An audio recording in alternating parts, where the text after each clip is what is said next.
The judgment made by the coroner today that the Ofsted inspection likely contributed to the death of the head teacher, Ruth Perry, it's a short step from that to saying that Ofsted was complicit in manslaughter. And that is extraordinary. And Mrs. Perry took her own life in January while waiting for the Ofsted report. And I've spoken to many teachers, head teachers, who've been involved in Ofsted inspections. I've been through a few Ofsted inspections myself. It's the most horrific experience because in a school that is prone to bullying, and I've been in a few, the bullying emerges in different places. And our attitude to bullying is misunderstood. We think a bully is responsible for their own actions and that bullies make a choice to become bullies. Bullies are infected by a disease that is running around the environment. And bullies are about people whose sense of control has gone out of the window. They may have been bullied themselves as children. They may have they may be feeling resentful, blah, blah, blah, blah, blah. There are maybe many excuses that can be given for bullying. But the problem with bullying is that, like a disease, it pops up in many places at the same time. So if you see bullying in the playground, you can be pretty certain that there's bullying going on in the staff room as well.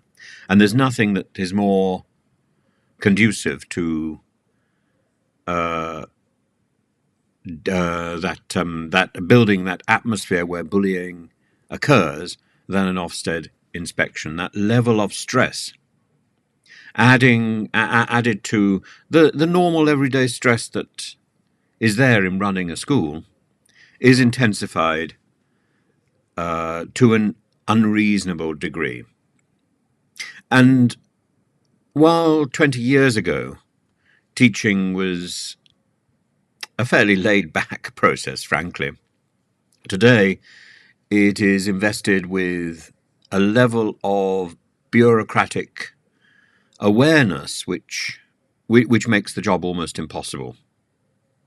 There are people I know who are very good in the classroom. There are people I know who are very good at marking students' work. There are people I know who are very good. In fact, there are more people I know now who are very good at filling in the forms. And filling in the forms doesn't actually teach. Filling in the forms doesn't get students through exams. It doesn't build students' confidence for the future. It simply confirms that the teachers haven't made any mistakes. And those mistakes are about a very small range of issues. The act of teaching is suppressed by the bureaucracy. And there's nothing that increases that more than facing an Ofsted inspection. And there are various things that schools do to prepare for an Ofsted inspection. They get in members of staff who have Ofsted experience, who are in the Ofsted system, Ofsted inspectors themselves. You look around, you think, oh my goodness, my head teacher has just been replaced. Does the school suspect an Ofsted inspection is imminent? And is your new head teacher an Ofsted inspector? Well, there you are. Then you've got the answer. That teacher isn't there to teach or to lead the school. That teacher is there to get the school through the next Ofsted inspection. So that teacher is experienced in knowing what sort of bureaucracy is being measured for Ofsted. It's not there. That teacher isn't there to lead the school. That teacher is there to get you through a piece of government machinery. It's like Charlie Chaplin in Modern Times being spun around the cogs. It's nothing.